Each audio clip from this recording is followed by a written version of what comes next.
So I'm going to be focusing on talking about our work on voltage-gated calcium channels. And again, thank the organizers for this meeting. I feel like it's becoming like a little bit of like a Gordon conference, because it's just been such a thrill to sit and absorb discussions about channels. My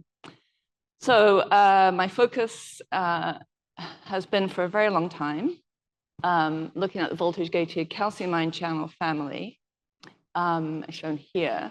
But obviously, as you all well know, it's a member of a very large family of voltage-gated ion channels.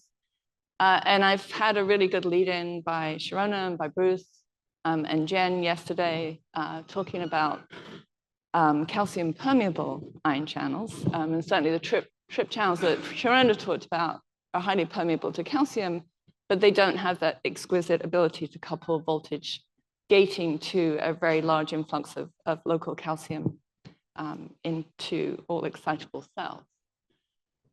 And that's shown here, and this is a version of what Bertel Hiller has in his textbook, which I think is always just so important to think about, which is when voltage-gated calcium ion channels open, of course, they certainly act as a depolarizing signal on the cell membrane, but very special, of course, is the increase in intracellular calcium, which acts on a number of different cellular processes to regulate cell function.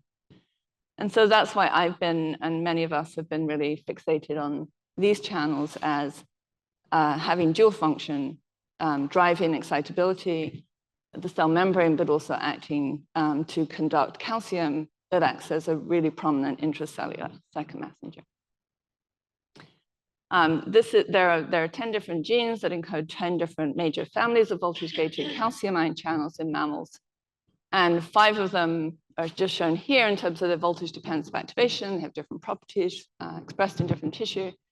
And my lab has focused on the CAV2 family of ion channels, and in this case, the CAV 2.2 channel, which is also known, encodes, it is the main alpha subunit of N-type calcium channel currents.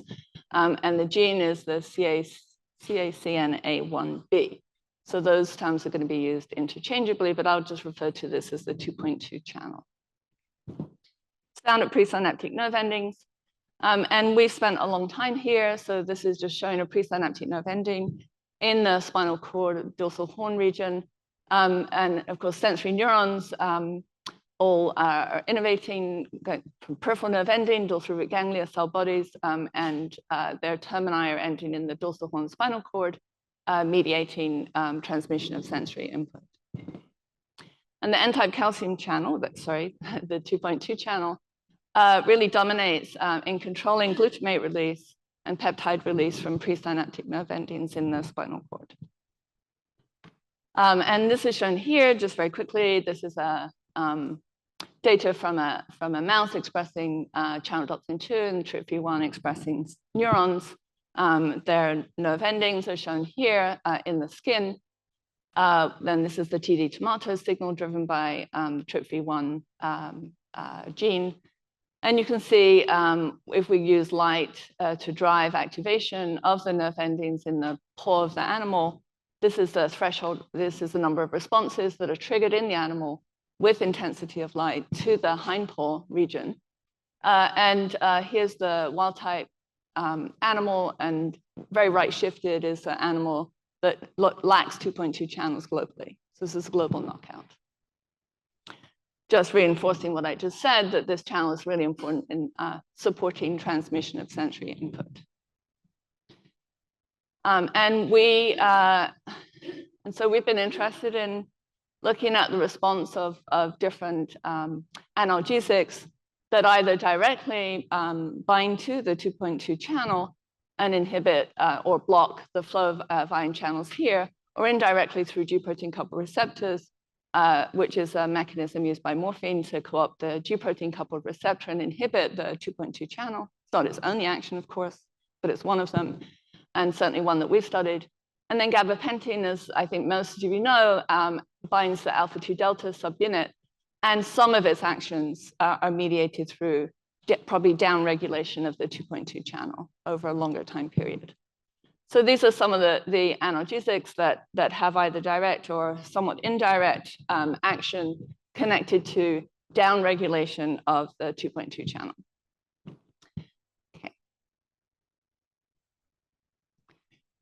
What my lab has done over the course of many, many years is to look at different spliceosome forms. And this is my only slide on this, because I'm going to flip to really focus on different area of our more current research. But we've shown that there are different spliceosome forms of the 2.2 channel that are expressed in dorsal root ganglia. And one form encodes a sequence within the C-terminus of the calcium channel that is necessary for mediating a stronger form of inhibition through G protein-coupled receptors. And we think that that's really important for the action of morphine in the, certainly at the level of the spinal cord. As I said, I'm not going to talk very much about that at all. and really I'm going to move down here to peripheral nerve endings and talk about the role of calcium channels in peripheral nerve endings. But most of the work to date from many, many different groups, including our own, has really focused on the role of the 2.2 channel. A lot of our recordings are in dorsal root ganglia, as it's true for many, but we've also recorded in the spinal cord, showing that the 2.2 channel is critically important in mediating synaptic transmission in the spinal cord. But as you know, Bruce has mentioned, certainly Clifford Wolf has done a lot of very beautiful work here, and this is a slide from one of his reviews. One of the beautiful and one of the most really intriguing aspects of sensory neurons, is true for many neurons, is their ability to alter their output in response to or changes associated with intense stimulation. So a really strong plasticity associated with these sensory neurons. And many of us are really focused on this and really particularly interested in what are the mechanisms.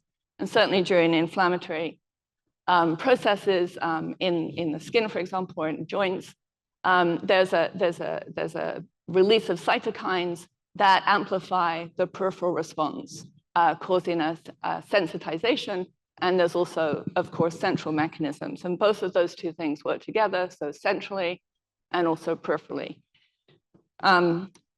For thinking about the 2.2 calcium channel, most of the focus has been on central amplification, I would say. And we've moved down into this region here to look at peripheral mechanisms. And obviously, Bruce gave me a really great lead into talking about that. So again, Bruce showed, some of the examples that you showed were capsaicin, kind of injection of capsaicin into the hind paw of mice typically, but you can also, this really is replicated pretty well in humans too.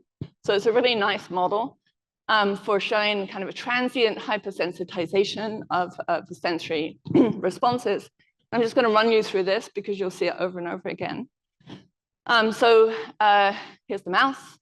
We're using heat stimulus, not optogenetic stimulation here, but heat focused on the paw of the animal. And this is a response latency. How many seconds does it take for the animal to remove its paw from the heat source? And this is time along the axis here. And we're only measuring 3 different time points just after injection of capsaicin or saline control, 50 minutes later, and then 30 minutes later. This is the control wild type animal here. Well, the control, this is all wild type. Control response, so about 20 seconds for the mouse to remove its paw from the heat source. 50 minutes later, the same, and 30 minutes later, about the same. Does that make sense? Great. In this intervention here, what we've done is to inject capsaicin into the hind paw of the mouse just before we do the 0 point measurement. And so here's the baseline measurement, and 15 minutes later, the animal is very, very sensitive to the heat stimulus. So there's a very, very rapid, but a transient change in the sensitivity of the hind paw to the heat stimulus. So there's a complete reversal after about 30 minutes. Okay? So this is a very, very standard, very robust. You can see all the animals that get this injection of capsaicin respond in this way.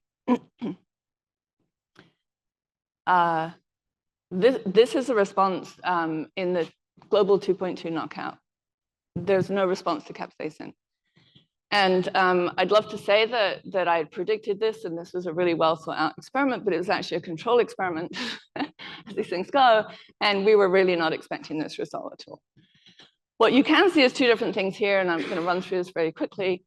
But you can see, if you've got good eyes, you can see that the baseline response has lengthened. So the animals are less sensitive, and that's, we believe, and I've got some data to show you that that's block of the 2.2 channel spinal cord. But you can also see loss of this hypersensitization to the heat stimulus here. And so there's another component to this, and this was what we were not expecting to see. What's really interesting, though, in addition, is that use the same animals or a different set of animals, doesn't matter, and use mechanical stimulation. What's very interesting about this is that the response to mechanical stimulation is completely intact in the 2.2 knockout. So there's a really interesting specificity to peripheral block of the 2.2. I'm jumping ahead of myself. Global loss of the 2.2 channel for occluding the heat response, but not the mechanical response. But you can see for the mechanical response there's this change in the baseline, which is what we would expect. So centrally, the 2.2 channel is doing, not completely similar, but it is acting in an important way to release neurotransmitter at the level of the spinal cord. And so this is what when we saw this, we thought, oh, we wonder if this is peripheral. So, so instead of using the knockout animal, we said, okay, we're just going to directly inject a highly selective 2.2 channel blocker into the paw of the animal together with capsaicin. This is what we found. So here, there's also a really strong reduction of the response to capsaicin. Here's the wild type. This is wild type plus conotoxin, again, into the paw. So this is not getting centrally. And you can see that because the baseline response doesn't change. And this is the knockout animal just superimposed on the graph. So it seems as if block of peripheral N-type calcium channels, the 2.2 channels, is occluding this hypersensitization induced by capsaicin. Okay. So very quickly then, so that's the model. So this is the work that was led by Mary Salib, who's down at AbbVie. So she has a position there. But we started to ask, well, what are the other cytokines involved in this very rapid response? What might they be? And there's this, you get sensitization of the mechanoreceptors, and people here can correct me if I'm wrong, Under and Clifford and others. I think that our best guess is that there's probably release of cytokines that are mediating that cross-sensitization, but probably not through direct activation by capsaicin of mechanoreceptors, but maybe there is, and you can tell me later if that's likely. So, but we asked, okay, so are there cytokines that are released? And this is kind of a really crazy experiment because as you can well imagine, there's not much fluid in the hind paw of the mouse. There's a reason why people don't start to suck out interstitial fluid from there. But Mary's like, well, we should be doing it there because we're doing a little behavior there. And so we should see what's in the interstitial fluid in the mouse.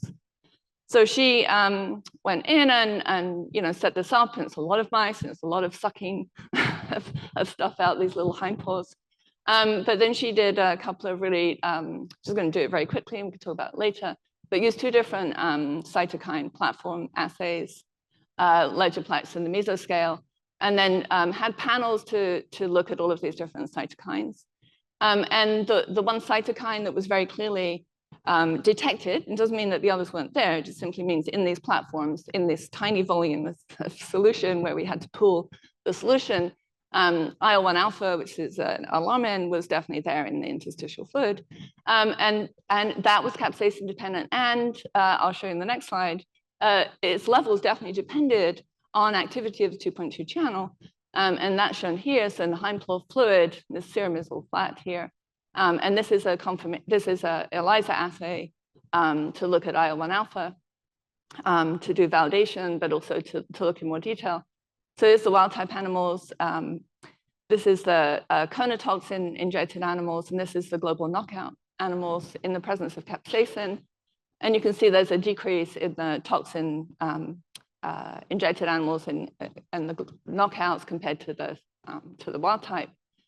And then in the saline control, there's obviously an elevation of IL-1 alpha. So we thought, well, that's intriguing, but it's just a correlation. And so can we, can we inhibit the activity of IL-1 alpha? And so what Mary did was to inject a neutralizing antibody to IL-1 alpha to gain specificity and absorption of IL-1 alpha very specifically. And you've seen this before, so exactly the same, so capsaicin injection. But this time we're injecting the neutralizing antibody to IL-1 alpha. So this is the control line, so it's the effect of the neutralizing antibody. And then this is the capsaicin response, and this is a response with capsaicin and the neutralizing antibody. So there's occlusion of the response, which is actually, I think, a nice experiment. But also interestingly, in the mechanical response, the mechanical response was also occluded. And so one possibility is that IL-1 alpha is potentially mediating that cross-sensitization from activation of the TRPV1 expressing nociceptors to potentially having an effect on the mechanical receptors, still to be determined. So still our hypothesis. Great. And so I just want to kind of draw your attention to the fact that although there is certainly a decrease in the interstitial fluid in terms of the level of IL-1 alpha in the toxin treated and the knockout, it's not completely occluded, and even between the knockouts. So there's still some IL-1 alpha that is there, and maybe that is not dependent on the expression of 2.2 channels. Okay, time check. How long do I have? Okay. Almost time, 5 minutes, I think. Is that right? Yeah, great. Good. And we also collaborated with Brian Wango's lab, who's here. So Brian's lab took a look at the effect of IL-1 alpha directly. Oops, sorry. On the, yeah, it is hard to go back, isn't it? Here we go. Here we go.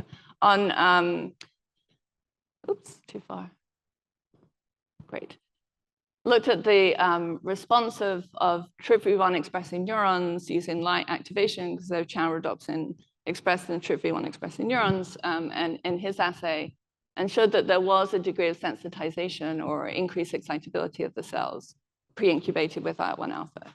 Again, that's so there's some evidence that IL-1 alpha can increase the excitability of cells, the TRPV1 expressing cells, in an assay where he incubated IL-1 alpha overnight.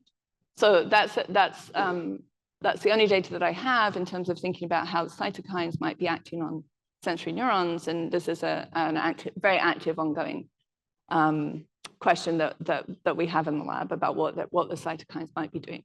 But the key thing also to mention here is that, for those who don't know, IL-1 alpha is an alarmin. It binds the same receptors, IL-1 beta, so it binds the IL-1 receptors.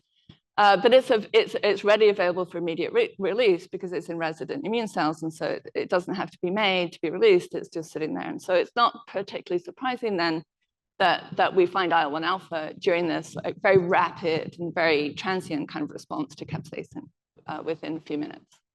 Great. So forward. So the other thing that we did was say, okay, so this is a very transient response. What if we use a sledgehammer and we put in CFA, which can induce really a ongoing inflammatory response lasting for at least 7 days. And again, that goes into the hindpaw of the animal, but much more profound inflammatory response, a very classic way of driving the inflammatory response in the paw. And again, surprisingly, so this is the same kind of experiment, but now you can see in the ipsilateral paw and the contralateral paw, we're looking at the ipsilateral has been injected with CFA, and this is over days now, not minutes. And there's a profound increase in sensitivity of the animal to heat. But again, in the knockouts, there's no response. So it's completely eliminated. But very cool, I think. The response to mechanical stimulation is completely unaffected. And again, here you can see this nice change in the baseline response because that central block of central 2.2 channels, or lack of central 2.2 channels, I'm sorry, it's a knockout.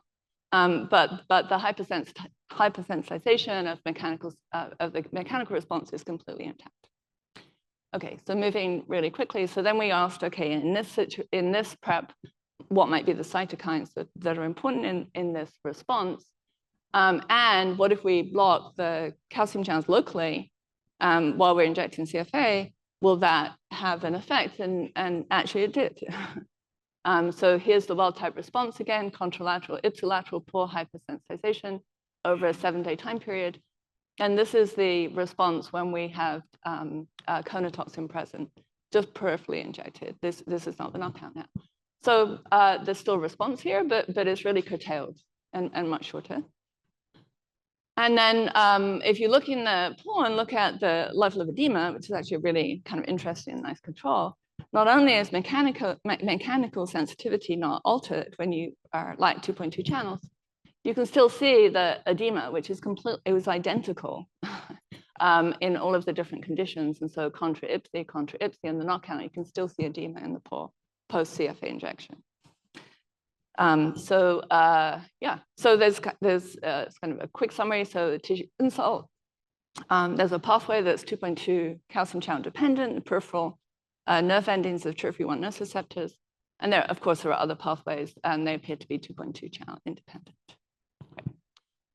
And so we, again, very quickly, I'm just going to give you the highlights. And this paper is just coming out in eNeuro, but we did the same kind of thing. We said, well, what cytokines are released? And here, there were a number of hits, several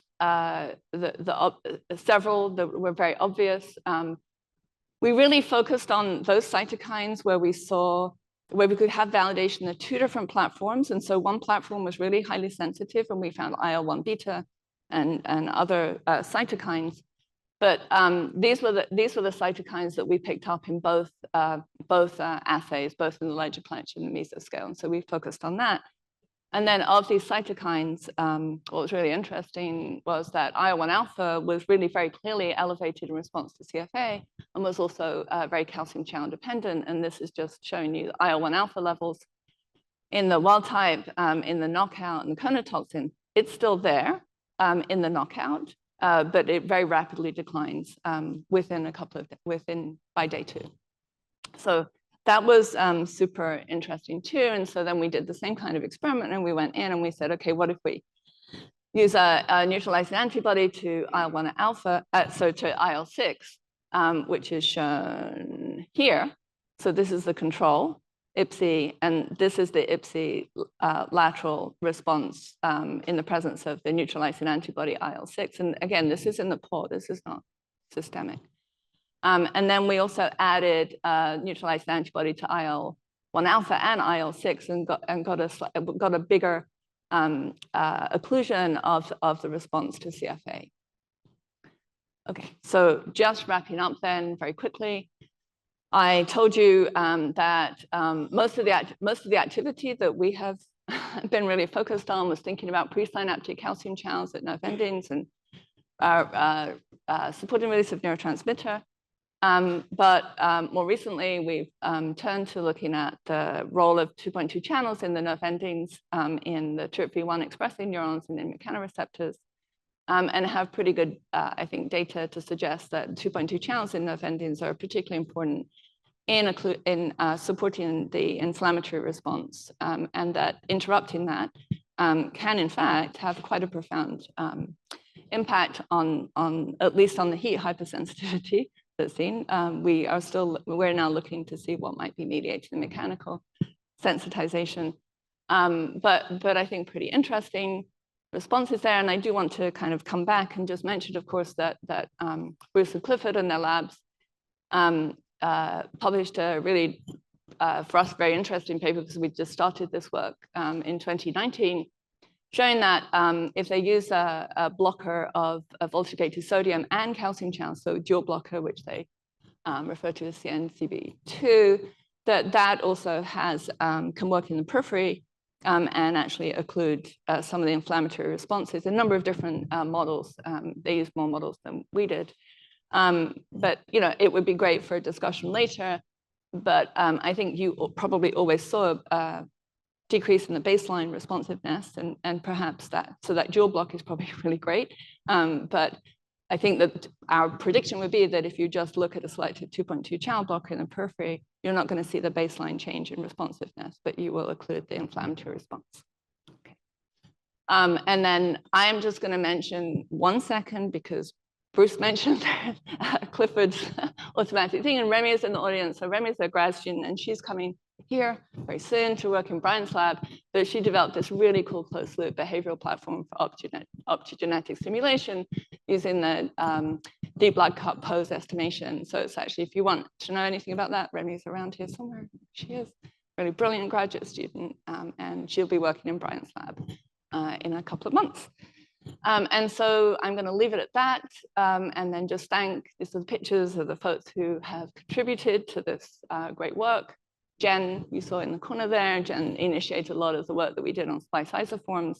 And just to call out the new people in the lab who I did, so Mary Salib at AbbVie now, Remy coming to Boston to work in Brian's lab, Martina and Elisa are here as well, and they're new people to the lab. Thank you, my funding through NINDS, collaborators up here, Brian and Sang-Hung Lee at MGH in terms of the work that I talked about. Thank you, everybody.